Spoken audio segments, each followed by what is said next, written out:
Es indudable que el periodo gótico trajo consigo toda una serie de innovaciones técnicas. Conocemos el aspecto de las grandes catedrales góticas, cómo comienzan a inundarse de luz por sus imponentes ventanales y sus espectaculares vidrieras. Y sabemos cómo la escultura fue separándose de su soporte progresivamente hasta ganar un mayor realismo. Pero, ¿qué sucedió en el caso de la pintura? Si pensamos en la pintura gótica, probablemente se nos vengan a la cabeza figuras planas delineadas en negro, imágenes estáticas o con los movimientos tan limitados que no parecen representar seres vivos. Sin embargo, a finales de este periodo se produce una renovación técnica que será la base de obras tan importantes como las que veremos posteriormente en el Renacimiento. Este movimiento tiene dos focos principales, uno en Italia y otro, aunque años después, en Países Bajos. Aunque cada uno con sus características, ambos han supuesto un antes y un después en la historia del arte. A continuación veremos qué tienen de novedosa esta pintura. Comencemos por Italia. La pintura gótica italiana recibe influjos de la pintura bizantina, es decir, predominan las figuras estáticas sin apenas volumen y sobre fondos monocromos dorados. Lo importante no era el aspecto de la obra, ni que fuera realista, lo importante era simplemente la representación de la imagen. Jesucristo, la Virgen con el Niño, no eran imágenes para ser contempladas y deleitarse con ellas, eran imágenes devocionales. Sin embargo, en Italia se empieza a echar la vista hacia el pasado. En el siglo XIV se empiezan a recuperar poco a poco los vestigios de la antigüedad clásica y con ello se le da mayor importancia no solo a la finalidad de las obras, sino a su estética. En la península podemos encontrar principalmente dos escuelas que serán las que encabecen esta renovación pictórica. En Florencia, discípulo del importante pintor gótico Cimabue y de ascendencia humilde, encontramos a Giotto di Bondone. Su fama fue tal que incluso Dante Alighieri le dedicó un verso en su Divina Comedia. Giotto fue uno de los primeros pintores en desligarse de la manera bizantina. Observando ese legado clásico, intentó dotar a sus figuras de mayor realismo. La principal característica que podemos extraer de su pintura es el dotar a las escenas de un fondo verosímil. Un fondo que primero le da profundidad a la escena y segundo las ubica espacial y temporalmente. Esto ayuda al espectador a comprender todo el discurso. Centrémonos en una de sus obras más importantes, el ciclo pictórico que hizo para la Capilla Scrovegni o Capilla de la Arena en la ciudad de Padua. Fue encargada por una acaudalada familia de banqueros que, para intentar expiar su alma por sus prácticas poco ortodoxas, le pidió a Giotto que la pintara por completo. Las cuatro paredes y la bóveda. La pintura cubre por completo sus muros, haciendo que quien entra en ella se sumerja en el ambiente que el conjunto crea. Su imponente bóveda azul simula un cielo nocturno estrellado en el que destacan 5 medallones con la Virgen y los evangelistas en su interior. Las pinturas del muro este sirven como elemento vertebrador entre dos de los ciclos pictóricos representados, presidido por Cristo entronizado en la flecha del arco y rodeado de ángeles. En el siguiente registro se da inicio al ciclo sobre la vida de la Virgen con una anunciación, aunque dispuesta de manera peculiar, con el arcángel Gabriel y la Virgen separados por el nicho del ábside. En el siguiente registro continúa el ciclo de Jesús, con la traición de Judas, pero también podemos ver una mera demostración de maestría por parte de Giotto, donde simula un espacio abovedado con una perspectiva bastante bien lograda. Con respecto a los muros norte y sur, son los más profusamente decorados, y en ellos se desarrollan los ciclos pictóricos que protagonizan el discurso de la capilla. Comenzando por el muro sur, podemos ver su clara división en 4 registros. En el registro superior se ha representado la vida de San Joaquín, el padre de la Virgen. Narrado en el Evangelio apócrifo de Santiago el Menor, era un piadoso hombre al que no se le había concedido la paternidad hasta que Dios, por intercesión del arcángel Gabriel, le anuncia que será padre de la Virgen. De este ciclo podemos destacar especialmente la escena del abrazo ante la Puerta Dorada. San Joaquín y Santa Ana se encuentran en una de las puertas de Jerusalén tras el anuncio del arcángel. En esta escena podemos observar cómo Giotto ha introducido profundidad mediante el elemento arquitectónico, aunque aún con una perspectiva poco creíble. También ha introducido personajes en segundo plano para darle mayor profundidad al espacio y enmarcar la escena principal. En los registros inferiores podemos, además de representar al personaje situado en primer plano a la izquierda de espaldas. En el último registro, Giotto vuelve a hacer alarde de su técnica para disimular una decoración a base de placas de mármol, que separan entre sí figuras alegóricas de virtudes. Todas las virtudes han sido personificadas con figuras femeninas. Entre ellas podemos destacar la justicia, entronizada sujetando una balanza de la que penden 2 platillos con una figura antropomorfa en cada uno, el castigo y la benevolencia. O por ejemplo la fortaleza, representada con una armadura blandiendo una espada y tras un gran escudo con la efigie de un león. En el muro norte, en el registro superior, Giotto representó un ciclo de la vida de la Virgen, del cual podemos destacar la escena de la boda con San José. Sobre estos, el Espíritu Santo bendiciendo la unión. San José lleva en la mano la vara florecida que entronca con la escena anterior. El milagro de la vara en el templo resolvió que, de entre todos los solteros que se disponían a casarse con María, solo José era el elegido. El ciclo mariano también está extraído de evangelios apócrifos, como el protoevangelio de Santiago. En los dos registros inferiores continúa el ciclo cristológico, con escenas tan relevantes como la crucifixión. En este caso, la cruz divide la composición en dos. En el lado derecho, los soldados romanos se juegan a los dados la túnica de Jesús.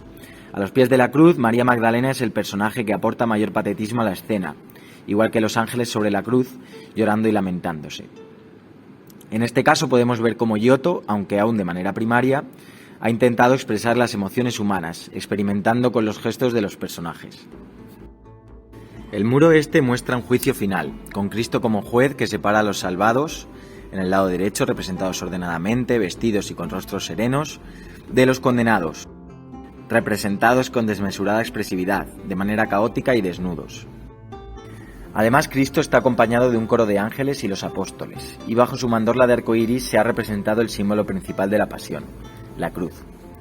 En las obras de Giotto podemos ver la representación del volumen en las figuras en los propios ropajes. Además, ha compuesto escenas con un mayor realismo, en espacios recreados a partir de observar el entorno que le rodea y los inspiradores restos de la antigüedad clásica. Sin embargo, veremos cómo los artistas que trabajan en Siena continuarán la tradición bizantina en sus obras, haciendo figuras con un mayor estatismo sobre fondos planos. Ejemplo de ello tenemos la obra que Duccio di Bonisegna hizo para la catedral de la ciudad, La Maestad. Un imponente retablo encajado en un marco gótico, coronado por una crestería también pintada con escenas marianas y retratos de ángeles. Las tablas de la predela se desmembraron del retablo y se dispersaron. La Maestad presenta en su anverso una Virgen Teotocós de mayor tamaño, entronizada con el niño y rodeada de un coro celestial, de los apóstoles y de los santos patronos a los que se encomienda la ciudad, San Ansano, San Sabino, San Crescencio y San Víctor. Las figuras son inexpresivas y están situadas sobre un fondo dorado. Aunque se ha intentado introducir cierto volumen a través de los angulosos pliegues del ropaje y la perspectiva del trono, no son figuras de representación naturalista. En la base del trono se lee «Santa Madre de Dios, otorga la paz a Siena y larga vida a Duccio que te ha pintado así». Otro ejemplo de la continuidad en la pintura de la tradición bizantina la podemos encontrar en la Anunciación, de Simone Martini, también con figuras estáticas sobre un fondo dorado. Aunque hay detalles en esta obra que nos hablan de una novedad pictórica, como la expresión de miedo de la Virgen o el modo en que el manto del ángel se mueve con ese peculiar estampado de cuadros. Pero aún vemos posturas muy forzadas y de nuevo esa angulosidad en los pliegues de las vestimentas. Sin embargo, la serie de frescos que los hermanos Lorenzetti realizaron en el Palacio de la Signoria de dicha ciudad mostrarán una mayor observación del entorno que rodea a los artistas. Son unos frescos aleccionadores para que los dirigentes de la ciudad, el Consejo de los Nueve, ejercieran un gobierno justo. Por ello, los hermanos Lorenzetti realizaron dos alegorías que se contraponen: la que muestra el buen gobierno y qué efectos tiene este sobre la ciudad y el campo, y el mal gobierno y sus efectos. En el caso del buen gobierno, es una personificación en perspectiva jerárquica de la ciudad de Siena, con sus colores heráldicos, el blanco y el negro. Está acompañada por otras personificaciones. Son las virtudes, la paz, la fortaleza, la templanza o la magnanimidad. Los efectos del buen gobierno en la ciudad se traducen en arquitecturas reconstruyéndose, con negocios que prosperan y ciudadanos que dedican tiempo de ocio a la danza. Y en el campo, del mismo modo, se ve reflejado en tierras fértiles que dan excedente de producción. La alegoría del mal gobierno, en cambio, está presidida por una figura con cuernos y colmillos, que representa la tiranía. En este caso la acompañan personificaciones de los vicios, como son la vanagloria, la ira o la afrenta. Sus efectos son una ciudad destruida en la que reina la delincuencia y en el campo se pueden ver en forma de sequía e incendios. En este caso se ha representado el bien mediante la belleza en contraposición con el mal, representado mediante la fealdad. El norte europeo fue el otro gran foco de renovación artística. Al prosperar económicamente gracias al comercio, los burgueses que se enriquecían cada vez más podían permitirse encargar obras a importantes artistas. Además, al igual que estaba sucediendo en Italia, pero que veremos especialmente reflejado en este tipo de pintura, la devoción fue tomando un cariz más intimista tras la difusión de la devotio moderna. A esto contribuyó el hecho de que cada vez más personas supieran leer gracias a la invención de la imprenta. La pintura flamenca se caracteriza por una observación casi minuciosa de la realidad, representando cada detalle hasta el punto de crear texturas de una calidad excepcional. También empieza a introducir paisajes autóctonos en sus obras para dotarlas de mayor veracidad, al igual que las escenas de interior inspiradas en los hogares burgueses de la época. Los colores son mucho más brillantes y saturados. Podemos observar esta cuestión en el matrimonio Arnolfini del pintor Jan van Eyck. Poco se sabe de este artista, del cual apenas conservamos unos retratos y ni siquiera sabemos si realmente este que vemos es su rostro. El matrimonio que está contrayendo nupcias en su propia alcoba son el comerciante Giovanni Arnolfini y su esposa, Jeanne de Chenani, sobre la cual ha planeado durante siglos la cuestión de si está embarazada o simplemente es el efecto de recogerse el pesado vestido. Esa calidad del detalle la podemos ver en las propias vestimentas de los protagonistas. La capa de piel que lleva el esposo, que se ha representado creando una textura casi real, el tejido del sombrero o la cadena de oro de su esposa.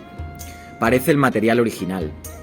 Parece que si lo tocamos, notáramos la suavidad del tejido o el duro y frío metal de la lámpara. Esto pudo lograrlo gracias a la introducción de una nueva técnica en la pintura, el óleo, cuya creación se atribuye precisamente a este artista. La pintura al óleo permitía que los colores fueran más brillantes y saturados. Además, al secarse más lentamente, permitía trabajar de manera más detallada y realizar cuantas correcciones fueran precisas. Pero el grado de minuciosidad es aún mayor. Si miramos con atención, podremos ver el espejo que prácticamente preside la composición, en el centro. No solo vemos en este reflejo de los esposos, sino también dos personajes más. Uno ataviado de azul, quien probablemente sea quien oficia la ceremonia, y tras este un personaje vestido de rojo y negro, el propio Van Eyck retratando la escena. Y si miramos aún más allá, podemos ver representadas en el marco del espejo escenas de la pasión en las que se puedan diferenciar los personajes. Esta minuciosidad es heredada de las miniaturas que se realizaban en los códices, trasladadas a la pintura. O cómo se puede distinguir perfectamente que las cuentas del rosario colgado a la izquierda son de cristal, simbolizando la pureza y la devoción religiosa. Este era un regalo habitual a las novias flamencas. También podemos encontrar un significado simbólico en objetos como son los zuecos en la parte inferior izquierda de la obra, simbolizando la sacralidad del espacio y la unión matrimonial como una unión sagrada. Aunque estos vistos en conjunto con los zuecos que podemos ver en la parte central de la obra, rojos y orientados al interior del cuarto, se han relacionado con el trabajo en el exterior del esposo y las labores dentro de casa de la mujer. Pero esto es una de las múltiples teorías. Podemos entender el perro representado como una simbología de la fidelidad en el matrimonio y junto con esto la importancia del significado de los colores. El verde en el propio vestido de Jeanne representa la fertilidad y el rojo de los ropajes de la cama y el dosel la pasión matrimonial. O por ejemplo, la única vela encendida en la lámpara es costumbre matrimonial de la época. También podemos ver dos elementos que hacen alusión a la prosperidad económica de la pareja. Uno es la alfombra junto a la cama, de lujoso tejido importado de la zona de Oriente Medio, y las naranjas junto a la ventana, que era una carísima fruta importada por el complejo clima de la zona. Pero también encontramos obras flamencas acotadas por un fondo dorado monócromo bebiendo de la tradición bizantina. Ejemplo de ello tenemos el Descendimiento de Van der Weyden. Pudo ser alumno del maestro Flemal, lo que explicaría la introducción de una novedad en su obra, que es la representación de los sentimientos humanos de una manera realista y patética. En este descendimiento del cuerpo de Cristo podemos ver cómo se ha acotado la composición de manera cerrada entre dos líneas curvas a modo de paréntesis, formadas por los cuerpos de San Juan y de María Magdalena. En la parte central, tanto el cuerpo de Jesús como el de la Virgen María muestran una línea sinuosa en forma de S, y entre sí se puede establecer una relación. En el caso de Jesús, porque están bajando de la cruz su cadáver, sujeto por Nicodemo y José de Arimatea. Y en el caso de la Virgen, porque desmayada por el dolor y con la piel aún más pálida incluso que la de Jesús, tiene que ser sujetada por San Juan y por María Salomé.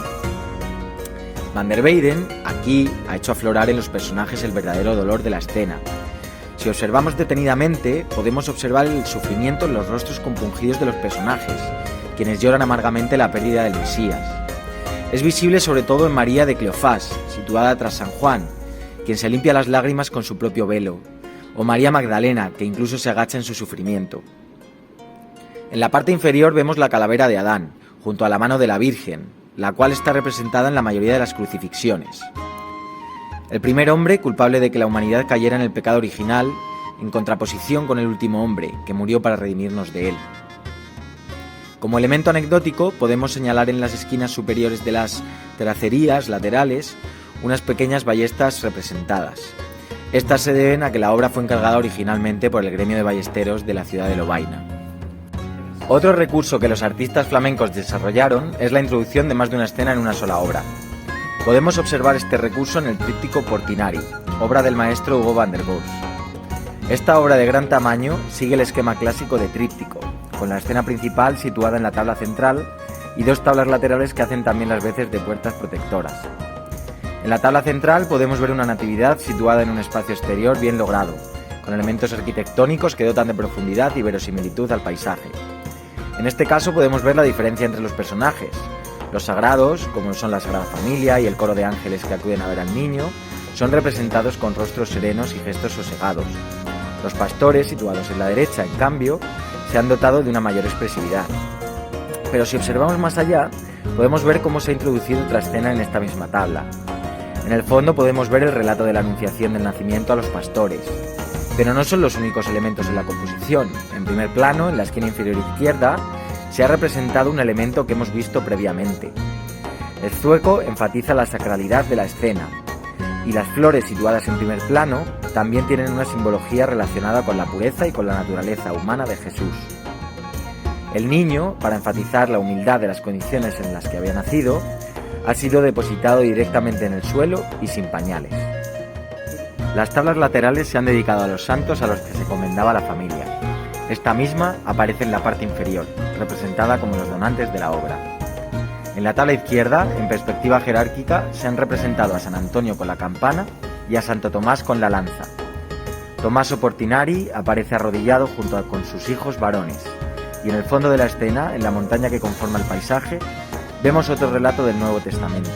San José y una virgen a punto de dar a luz, que acaba de bajarse de la burra, buscan refugio. En la tabla derecha, de mayor tamaño, vemos las santas Margarita y María Magdalena, representadas con sus atributos. Margarita con el libro entre las manos y la serpiente bajo sus pies, y María Magdalena con un tarro. En primer plano, arrodillada, la esposa del donante, María Baroncelli, junto con su hija. En el paisaje del fondo vemos otra escena narrada con los relatos canónicos. Los tres magos esperan a que su guía averigüe el camino hacia el nacimiento del Hijo de Dios, tras preguntarle a uno de los pastores. De este modo, podemos ver cómo en el mismo tríptico hay todo un discurso narrativo completo que enmarca la escena principal, facilitando su comprensión al espectador. Pero a veces, la introducción del paisaje era únicamente una excusa para enmarcar la escena, sin intención de reflejar su realidad. Ejemplo de ello tenemos otra importante obra, el tríptico del Juicio Final de Hans Memling. De nuevo vemos un tríptico cuya escena principal la encontramos en la tabla central. En este Juicio Final vemos claramente dos registros delimitados. La apoteosis divina en la parte superior, emergiendo del cielo, está presidida por Jesús entronizado con un orbe como escabel. Esto probablemente simbolice la universalidad de su poder infinito. Está rodeado por el cortejo angelical, que porta en la parte superior los instrumentos de la pasión, como son la cruz, la lanza o el flagelo. A ambos lados aparecen los apóstoles también entronizados. El arco iris en este caso no actúa a modo de mandorla enmarcando a Cristo, sino de elemento de unión entre el cielo y la tierra. En el registro inferior, el terrestre, vemos en el centro al arcángel Miguel, capitán de las huestes celestiales, pesando las almas. Esta iconografía, denominada psicostasis, no nos resulta novedosa. El pesaje de las almas es una práctica que se ha representado en otras religiones para determinar quién merece la vida eterna y quién no. De nuevo, podemos ver cómo se han dividido los condenados de los salvados, como inicio de las escenas que veremos en las tablas laterales del tríptico. Nos narran las Sagradas Escrituras que el juicio final comienza con la resurrección de los muertos, despojados de todo lo material que les atara a la tierra, de ahí que estén desnudos. En el lado izquierdo vemos a los elegidos, con rostros serenos y dispuestos de manera ordenada. Curiosamente podemos ver un ángel disputándose un alma humana con una figura esbozada de color negro representando a un demonio. La escena no finaliza aquí, sino que en la tabla izquierda los salvados se dirigen hacia una escalera de cristal que asciende hacia una gran portada gótica. A los pies de la escalera está representado San Pedro, quien va recibiendo a los nuevos integrantes del cielo. A medida que estos ascienden, son recibidos a continuación por ángeles, quienes les van ofreciendo vestimentas. De los balcones que sobresalen de la portada, también se asoman ángeles que observan la escena. El hecho de incluir una portada contemporánea similar a la de sus catedrales es para establecer un elemento de relación entre la escena sagrada y su realidad. Si los espectadores veían un recurso que les era familiar, asimilarían mejor el mensaje. Así, estableció una comparativa entre las puertas del cielo y las puertas de la iglesia. Si las personas acudían a misa regularmente, si atravesaban las puertas terrenales, atravesarían también tras su muerte las celestes. Regresando a la escena central, podemos observar cómo a la tabla derecha los condenados comienzan a agolparse de manera desordenada, con rostros y gestos corporales mucho más expresivos. Los demonios empiezan a castigarles y estos intentan huir. De nuevo vemos una continuidad de esta parte con la tabla de la derecha en este caso. El espacio que se ha representado en este caso es como Memling imagina el infierno. Podemos ver un lúgubre y escarpado lugar presidido por las llamas del fuego eterno. Los condenados son arrojados a estas por los demonios, quienes les castigan también de otras formas. Podemos ver logradas expresiones de sufrimiento en sus rostros, pero también en el modo en que se tiran de los cabellos, se empujan entre sí o retuercen sus cuerpos. Con este breve recorrido hemos podido observar cómo ambos estilos casi coetáneos, que a priori pueden parecernos tan dispares entre sí, buscaban a través de sus obras acercarse cada vez más a la realidad. Observando su entorno e intentando plasmarlo en las pinturas, sentaron las bases de los grandes periodos artísticos que vendrían posteriormente. Sus innovaciones técnicas y sobre todo pictóricas supusieron que importantes artistas de la talla de Botticelli o el Bosco aprendieran de esto y lo aplicaran en la creación de las obras maestras que en la actualidad todos conocemos.